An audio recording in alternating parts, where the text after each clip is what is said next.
So, Lauren, welcome to the Beyond Tax Season podcast, where we help million to $2 million revenue firms, typically solo owners, get their life back. Get on track to not be chained to their desk, get off that hamster wheel of compliance and roller coaster of cash flow. Uh, it's a big lift, but there are a lot of people that understand it's coming, and our job is to help them find their way. There are many ways, but to find their way. I was so impressed by your bio on your website where you talked about you made it. You were there. You were managing a big book and just said this isn't worth it. And you're now a burnout coach. And you've got a target market. You're going to share that as part of your launch of your program coming up in 2026. So if you wouldn't mind, and do a better introduction of yourself, and let's kick it off. Absolutely. Well, first of all, thank you so much for having me here. I always find these conversations to be so fun and enlightening and educational. Even our intro call that we had back a couple months back was, you even said that it was pretty illuminating. So I will just share a bit about me, and I hope to bring a ton of value to your audience. My name is Lauren Baptiste, and my firm is Acheloa Wellness. I help the hardest working professionals have it all without the sacrifice, without working the long hours, without the burnout, without the overwhelm. I do this because I burnt out. I ended up in an emergency room 13 years ago, and I share that vulnerably, but I also share it because I know a lot of you out there listening are being spread very thin, maybe too thin. And maybe you didn't end up or haven't been in an emergency room, but likely you might be feeling the pressures of it physically from a cognitive perspective and also from an emotional perspective. So that is what I do. I work with clients one-on-one. You'll hear more about my course that's coming out in 2026, as Tro mentioned. And also I work within companies and I consult to help professionals have, or firms have their professionals that do the best work. Thank you. Thank you for having me. It's just a rich topic because it touches so many places in the accounting profession of the failed career paths, the failed career dreams. The Now we have a lack of talent of people are truly just walking away from the profession.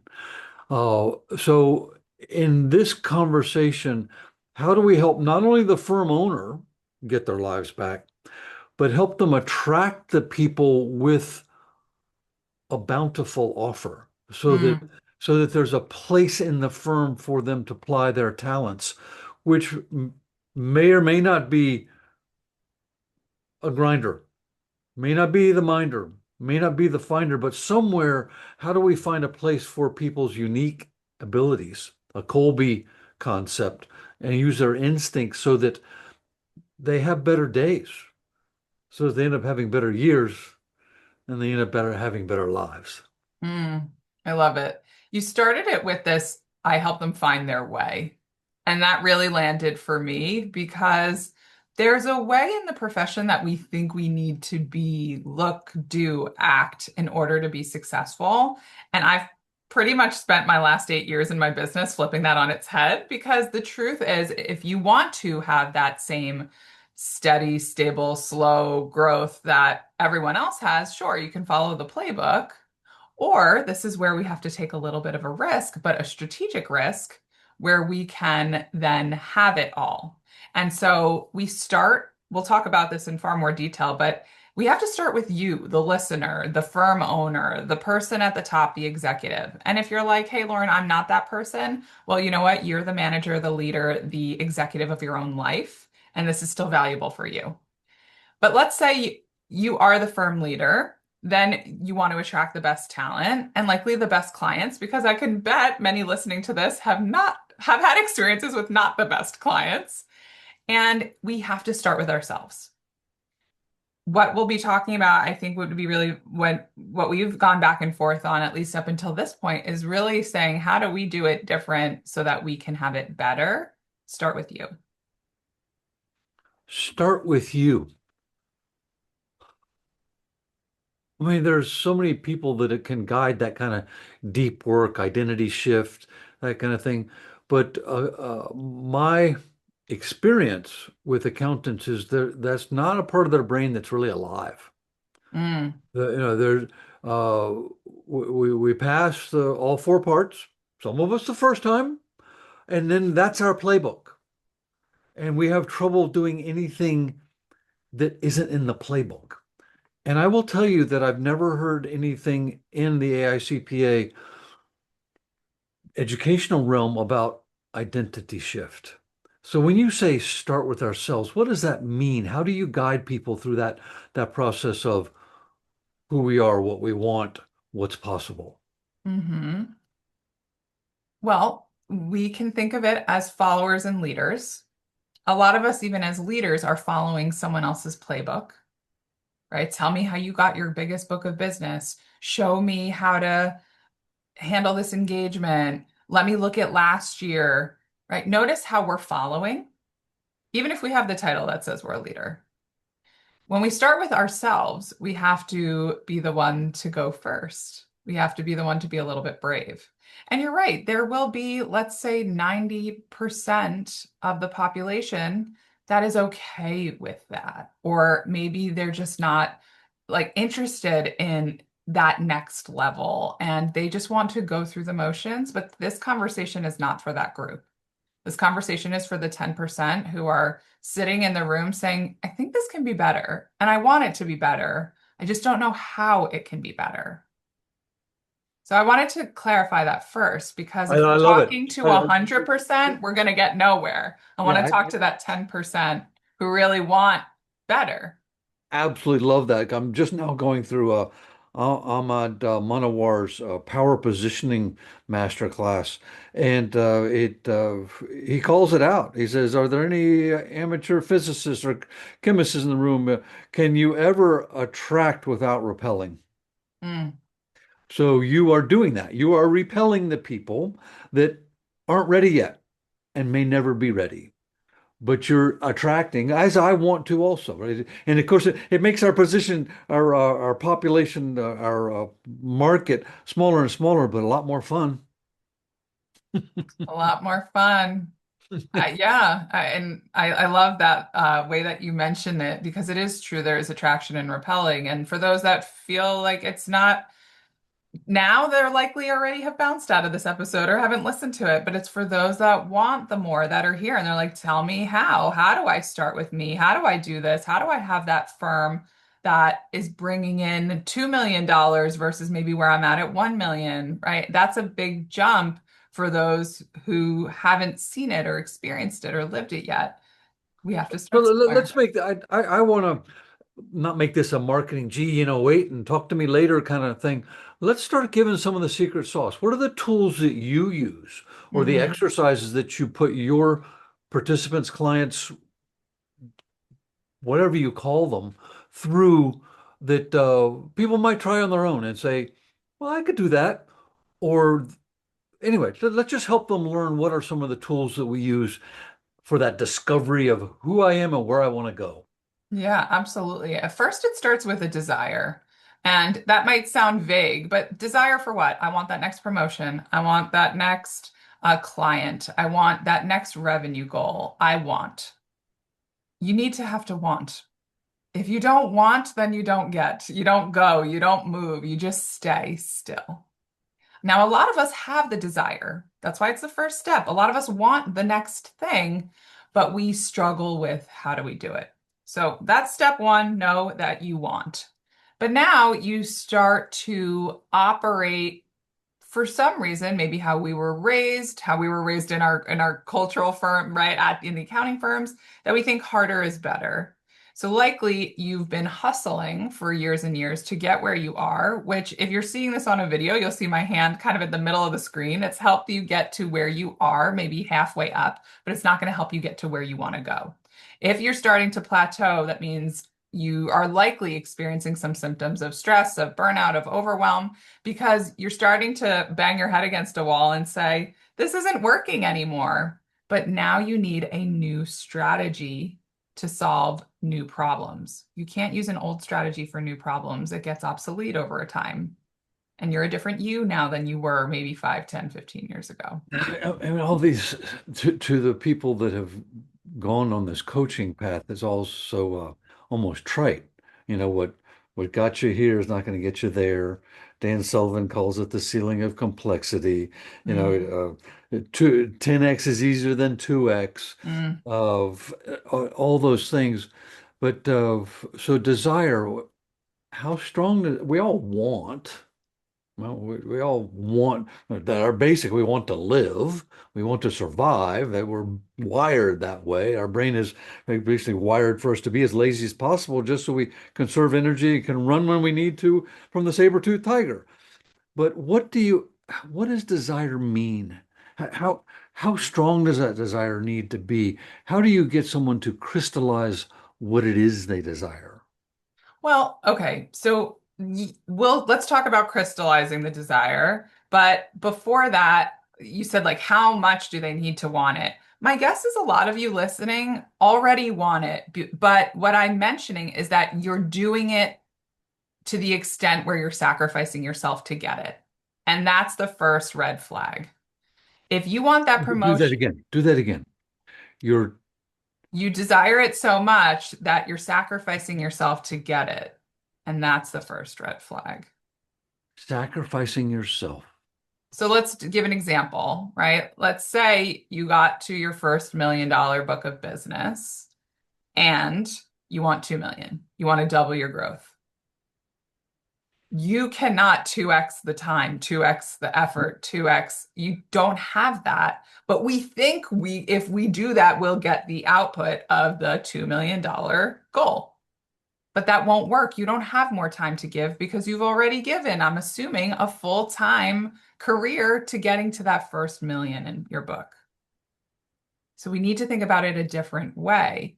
Because what happens then is, let's say to get to a million, you work 40 hours a week. The math doesn't really work to get to 2 million, have to work 80 hours a week because now you're going to start sacrificing your sleep, your weekends, time with your family, the holidays, right? There could be a lot of things you're sacrificing, but you need to, before you 2x your effort, you need to pause and think more strategically about getting to 2 million without sacrificing yourself. Got it. Whoa, that's easy. Double your prices.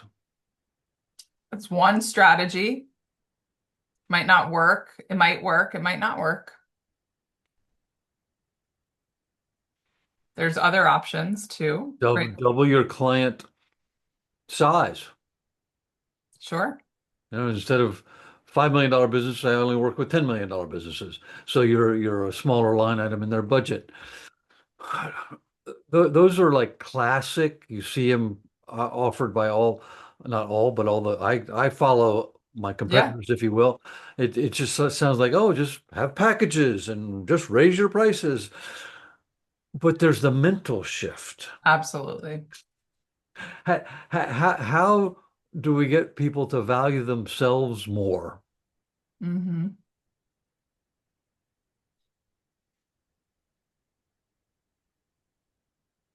We value in the accounting profession time equals money, but that's not true. It stays true if we live by a billable hour life that, okay, for each hour I charge $500 and I make $500. Great. And like you said, we could double that rate, we can change it. But this is why the profession talks about, I don't know if it will actually ever fully move there, but fee-based pricing. And now you know this is what you're paying for is not just the number of man hours put into a project, but the result that you want. When I work with my clients, they're not paying me by the hour, they pay for the program for the result. And that's Oh, an important differentiator to think about how huge, to get to huge, 2 million huge. in your business. You got to think about it different than just, okay, well, let me think of a new thing to add. It's more of how do you operate? Like you mentioned, the mindset is a critical component to expanding revenue. I really think that's where we can focus is the mindset and do more of the helping people understand are they ready for the transition, the transformation, because there's no lack of the ability to read this and listen to this. So, how do we get I'm gonna do names changed to protect the innocent type thing. The Robins, the Sams, the Richards to truly look at their client and say, here's the value, here's the price. Would you like to have that relationship? And because we're what we I forget when the billable hour came in, but it was some attorney way back within within the last 100 years. It's not like it was handed down like double entry accounting. uh, but it's so embedded in the culture, that billable hour, the timesheet, all that kind of stuff. That I know I seem like I'm saying the same thing over and over again, but it is a mental shift. It is I'm willing to change. Uh, and let's do it before you have to change. Let's do it before you're in the emergency room. Let's do it intensely and strategically.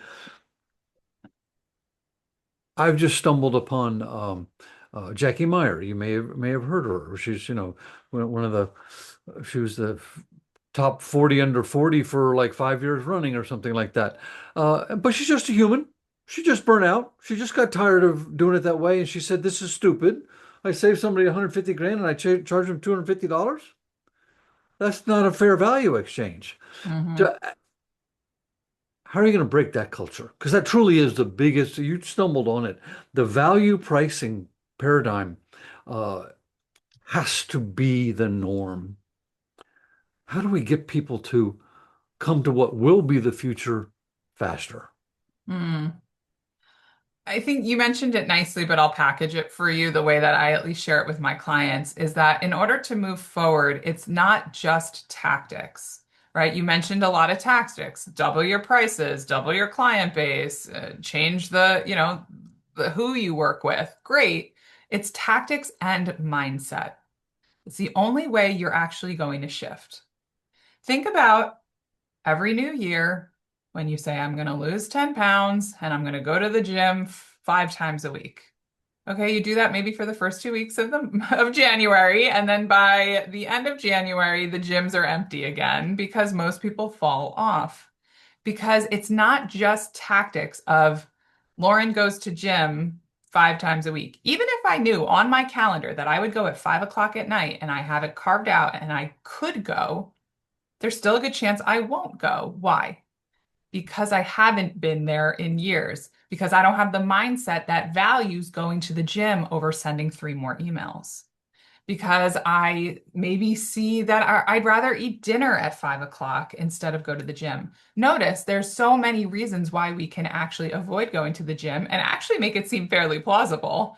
But it's the mindset component that's the game changer. And that's the mindset component that we often leave behind.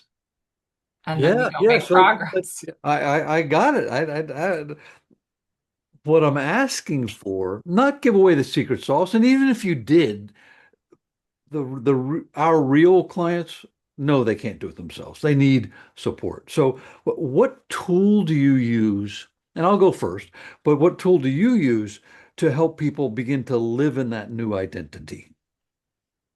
One of the ones I use, they pop up depending on the client situation. One is where did I get this? I got this, I think, from Dennis Waitley, um, you know, 30 years ago. Write in sensory rich detail the description of a scene from the life you want to live or the goal you want to achieve. He goes all the way to you want to be the tennis club, you want to be the club championship in tennis, and you write the scene where you're on the slate patio with a light summer breeze, your silk jacket, and the wine glasses tinkling in the background, and you hear your name called to come up and get your award. I mean, Mhm. that level of living because our minds they live by images, right? If I tell you not think of a pink elephant. It's really hard not to think of a pink elephant. So how do we give people that positive image, that experience that then we naturally are supposed to have to fight to go to the gym at 5 o'clock, 5 days a week? Hmm. Yeah, and this is where what we're sharing, right? We're talking about from the decision to then identifying that they're at a burnout and that they're not doing it the right way. That's an important component. It's part of the secret sauce is being aware. Most of us are not aware. We just keep doing it because we think that's the way it needs to be. So that's an important awareness that has to happen to even get to the point where you can say, now what? But that being said, now we're at that point of now what? And there are tactics and mindset that needs to be skill sets that need to be learned. So Hmm. if we're talking tactically first, just to Hmm. move that out of the way, a lot of professionals will come to me in accounting and say, I'm not good at time management.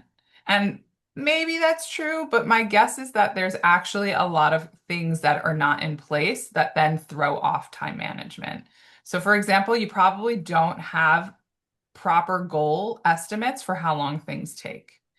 So you say, oh, it'll take 5 minutes. Well, it's been an hour and you are halfway through, right? And so we love to anecdotally say that things move quickly. So there's the goal of actually doing that. Do we have proper boundaries when we get a Teams message and we're working on that thing that we said we have an hour to commit to?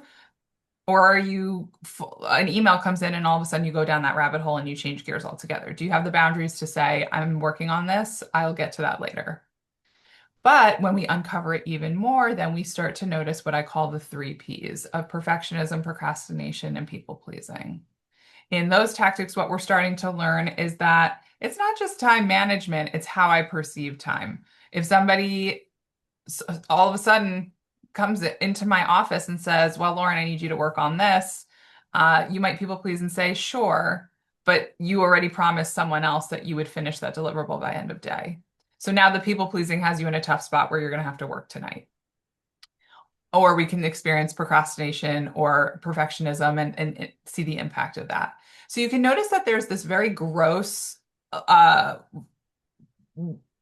identification of what we think the problem is, which would be a time management or, there's not enough hours in a day, but truly there's tactics around the more subtle of people pleasing, procrastination, and perfectionism that get in the way. I like it. I like it. So that's the tactical. Okay. Well, Now, let's go down one of those, the people pleasing, because I've heard this before. You look up and say, you know, love to help you, but I promised Bob I would get this done, and I don't know where this person that stepped in is in terms of seniority, or is it the same person that gave you the other job, but you help them understand they've got to help you prioritize. Do you get to that level? Is that one of the tools you give people to say, "Hey, great, love to help. Help me with this and that because I can't do both." I guess. so what you're communicating is boundary work. Okay. Okay. Because you have to be able to understand that, like, okay, well, wait, I hit a moment. In the past, I would be given two things and maybe say yes to both of them, but I have to learn how to say no. Almost every professional that comes into my world says, I need to learn how to say no because we just assume part of the job description is saying yes to everything.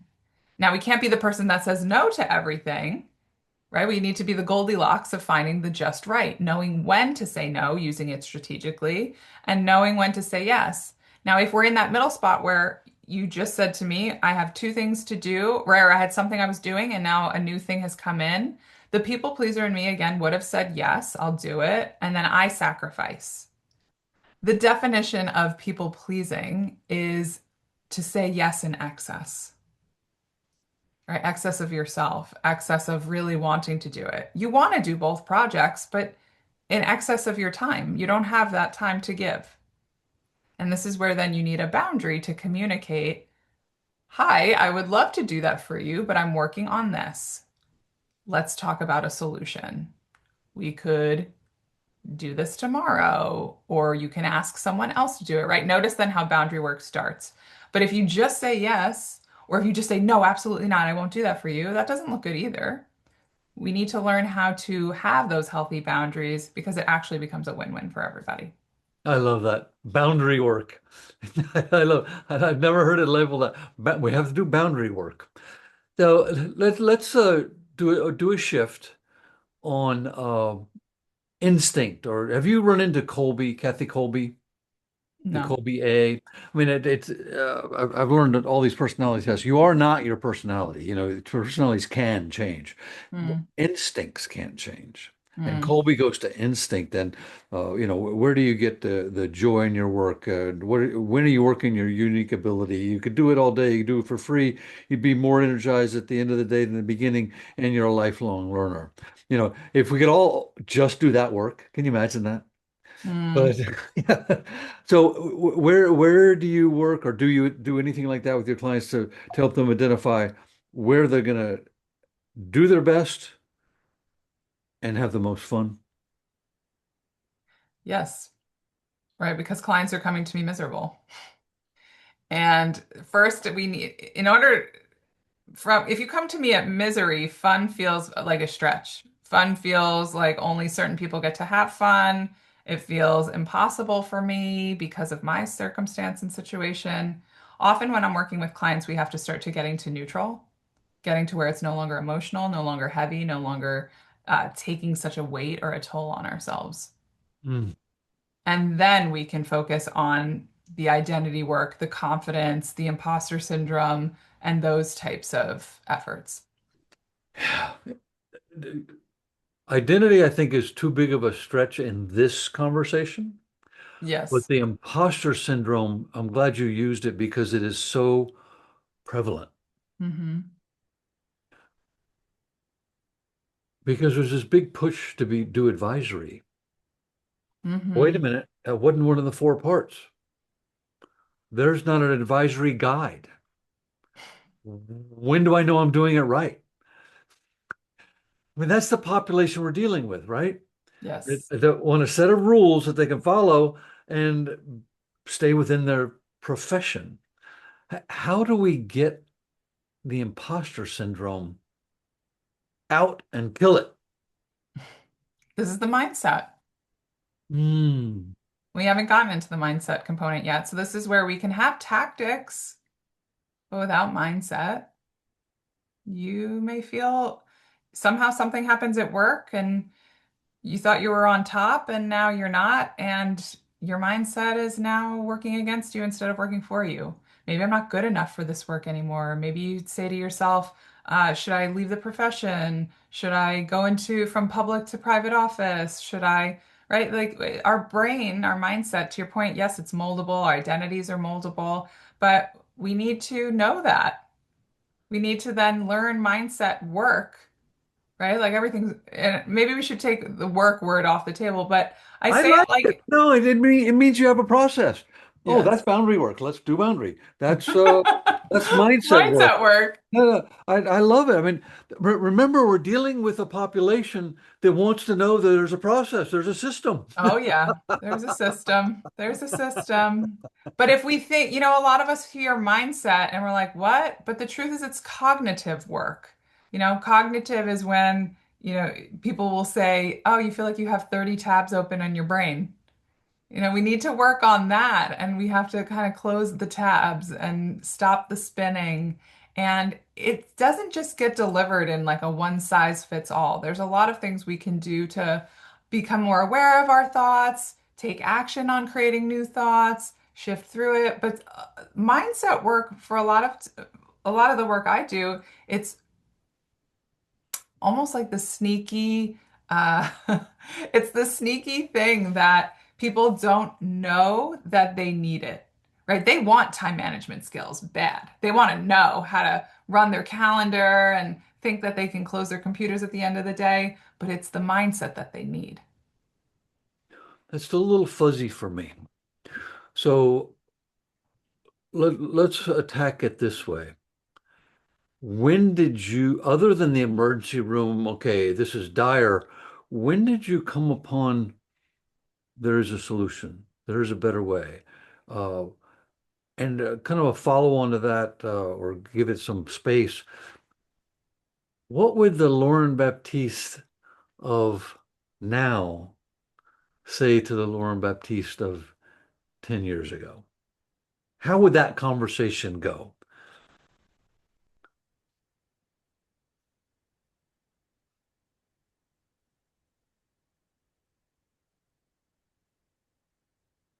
What's interesting in your question is that a lot of the answers don't seem obvious at first, right? Again, you have to give the person who's burnt out, who's feeling like hopeless, you have to give them what they want and need. And you can't tell a burned out person, change your mindset. And also, if I told you exactly how to do it, like we're saying on this call, because it is being said on this call, you would say, I don't hear it. Tell me how. Well, and that's okay. Well, because I don't know about you, but marketing is marketing, and we all have, as we're doing a business, we have to realize we have to market. There are the wanderers, the explorers, and the seekers. The seekers are solution aware and have resources. Hmm. And that's who we're talking to. Yeah. So we can talk to the explorers all day long and they'll still be explorers. But until they work their way into the seeker place, we can give them everything we want to. It's not really going to affect their lives until they engage in this one-to-one, really customized. Well, that's what I heard you say is customized because it's, you didn't say uh, at that time, but I think what you meant was you have to know what they need at that moment. Yeah, you have to meet them where they're at. There you go. There you go. That's the classic way to say it. Yeah. Yeah, yeah, yeah. Yeah, you have to meet where the person. So if I was talking to me who is burned out, I wouldn't say, hey, like, think your way into a more positive situation or a better job or better client engagement at the time. You have to give them the tactics because that's what she would have wanted at the time. Tell me how to manage this better. Show me how I can, you know, like get this done quicker. But that's not the full answer. So I think we're going back and Yeah, forth, no, no, but no. it's Yeah, truly no, it is but tactics and the mindset. So, yeah, but you yeah, have yeah. to start with it's not a marketing, it's the answer is give them the tactics, but know that tactics alone aren't enough. Does that make sense as I'm sharing? Because I know we're going back, but I want to make sure that that sounds We're not going back to anything. We're having a chat. We're truly trying to help that person. yes. I'll use the R pseudonym, trying to, because as I talk to her every week,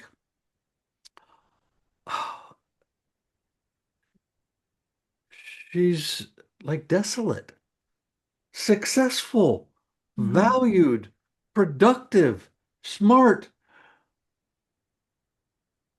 but like doesn't want to be there anymore. Yeah. It just keeps the load just keeps getting either the goal keeps getting farther away or the load just like I can't carry it anymore. Mm, And it's that's who I want to help. It's that one that is aware. Now, mm, Fred, he's so addicted to the one man $1 million practice with a weak team. I don't think he's even aware how addicted to cortisol and adrenaline he is. hmm.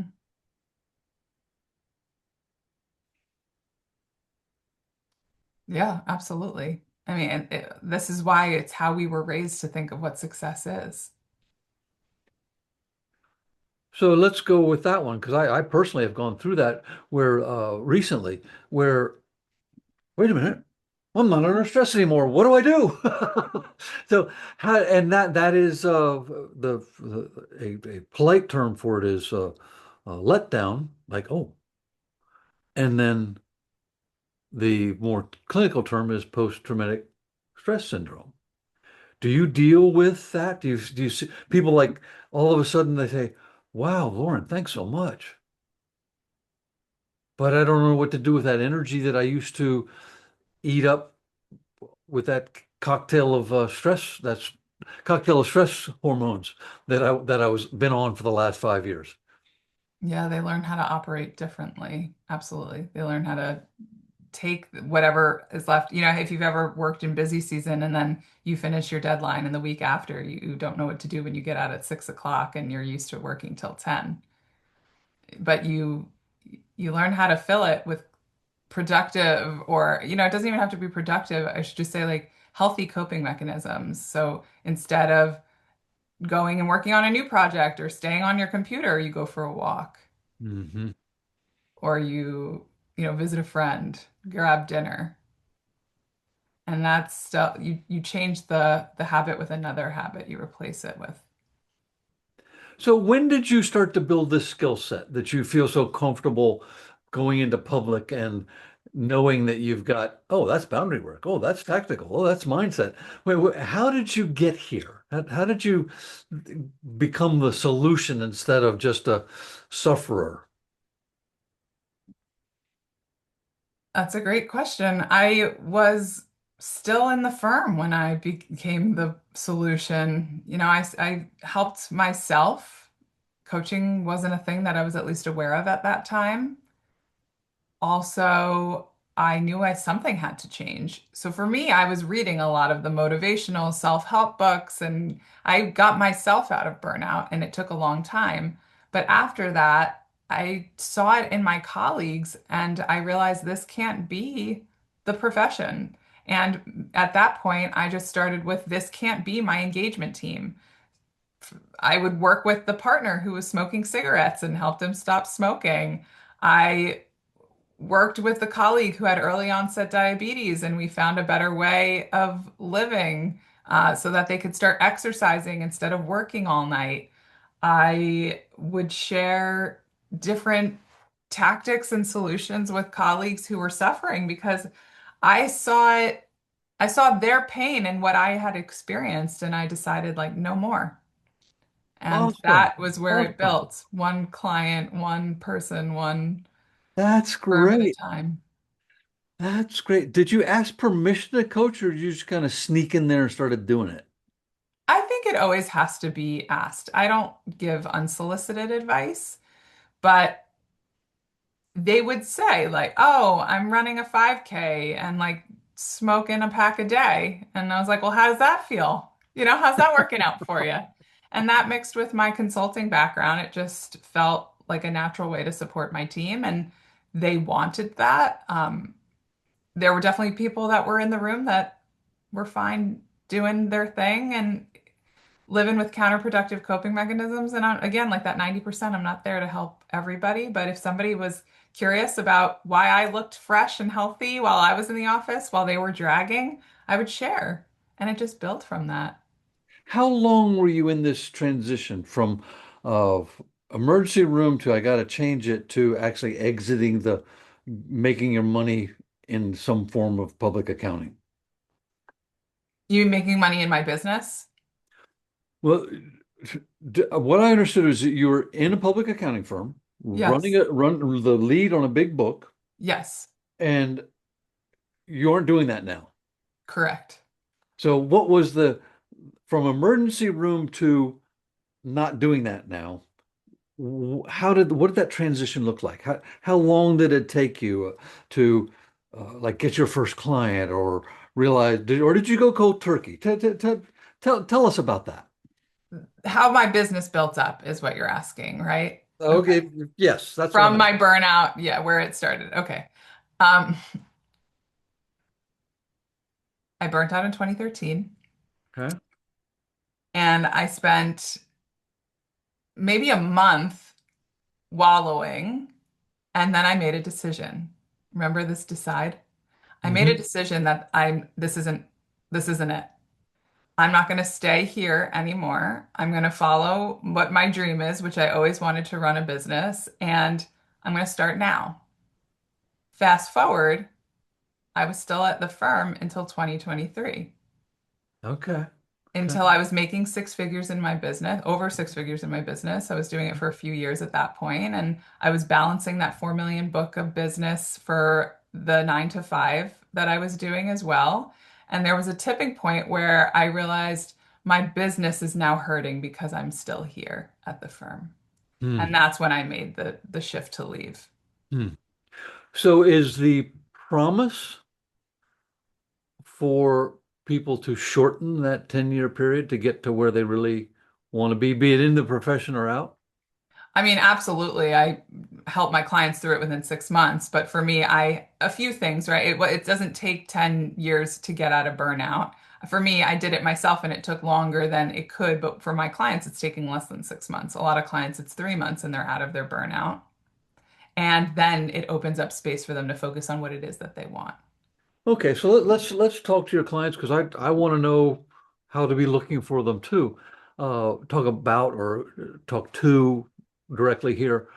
How do they know they're in burnout? When do you? Because again, Fred is addicted to the adrenaline and cortisol and doesn't desire change. So Right. what does that awareness episode look like? It can unfortunately be like a version of the story I had that ended up in an emergency room. There could be that point.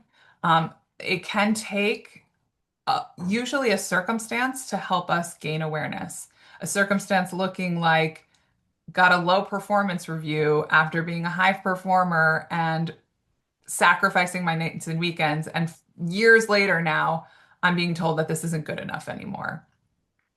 It can look like a divorce. Hmm. It can look like infertility.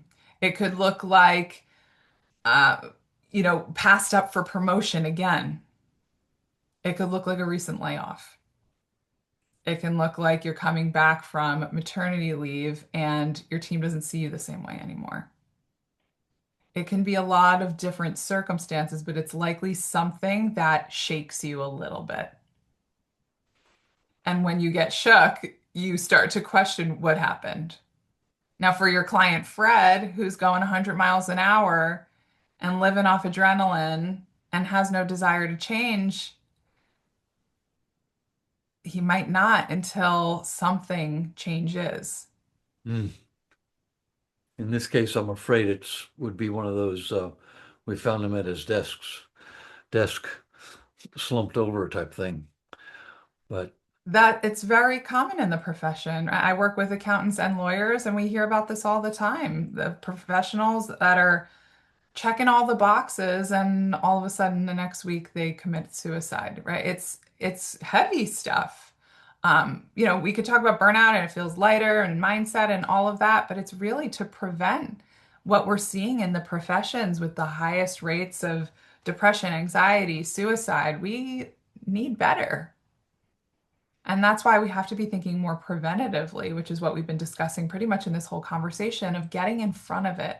So there will be the person who will just be a runaway train. And we can't stop these people. But there is someone who's going to hit a circumstance, maybe not, hopefully not as grave as mine even, but just like, wow, that's not worth it. I think even, yeah, I think that's where we should kind of culminate this conversation, uh, and leave people with that it's okay to notice and realize that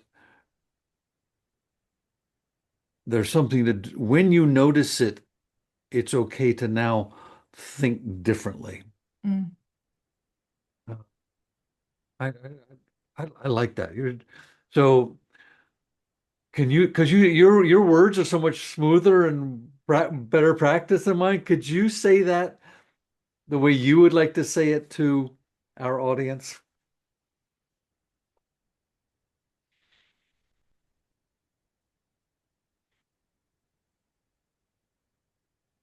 it can be better than it has to be. It can be better than the way that you're doing it now.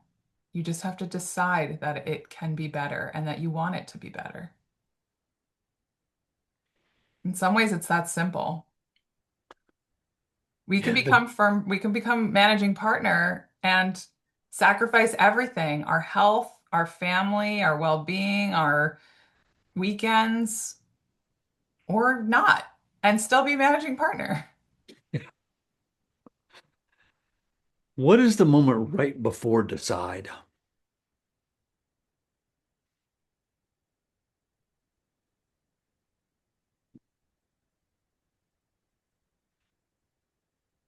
Hmm. I think we all have be born. In some ways, it's be born. When you're born, there are things you want. You said it yourself too, right? For a lot of us, it can come from a place of survival, right? From the moment you're born, you're hungry. And from the moment you're born, maybe you reach for a toy, right? As a new mom, I'm seeing this with my little one. And there's desire, it's there. It starts with cause and effect, right? The cause, like I want the toy and then I'm going to go after it. Or even before that, maybe it's I see the toy and then decide I want the toy. So for us, now we're talking big leagues, we're talking big books of business and, revenue milestones. And it started with maybe seeing it, maybe watching a TV show where you see a big, beautiful house and being like, wow, I want Permission to desire that. and permission to decide. Mm. And can you do it without sacrificing yourself to get there? That's the only way. But if you're not in our club, unless you agree to those terms. It has to be better. It has to be better. And that's what you also can decide.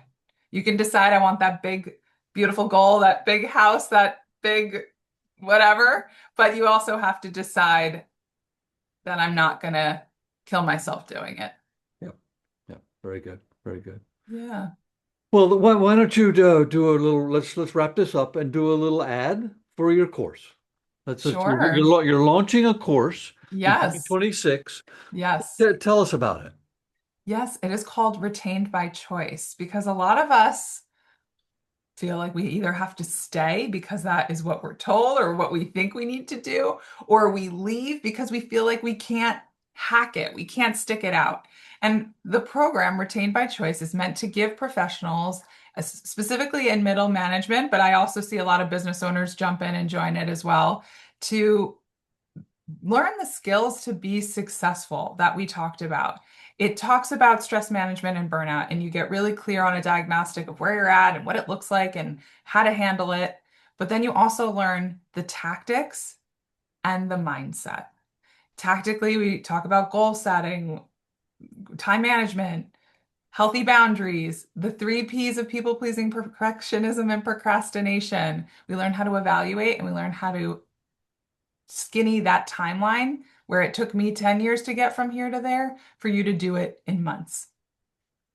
And Excellent. then you learn the mindset and you have the support through coaching, through the mindset tools to be able to move forward, not just because you're throwing spaghetti at the wall, but because you know how to operate from a place of better desire without sacrifice. Lauren, that's perfect. Thank you so much. Thank you. I would love to hear more about and how are you advertising? How are you letting the word out? I know we'll spread this. You'll have this podcast. Uh, how else are you doing it? How can I help? Oh, thank you so much. It's going to be on my website. It's going to be in a lot of different places online. You're going to be able to find it. But if you just find me even on LinkedIn or Instagram, or again, my website or email, you will get it and find it. It is coming out in 2026. And just based on everything I continue to hear and the way that the profession is going, focusing on these human skills is more important than ever. Absolutely. Absolutely. Well, thanks again, and we'll see you on the next one. Thank you so much.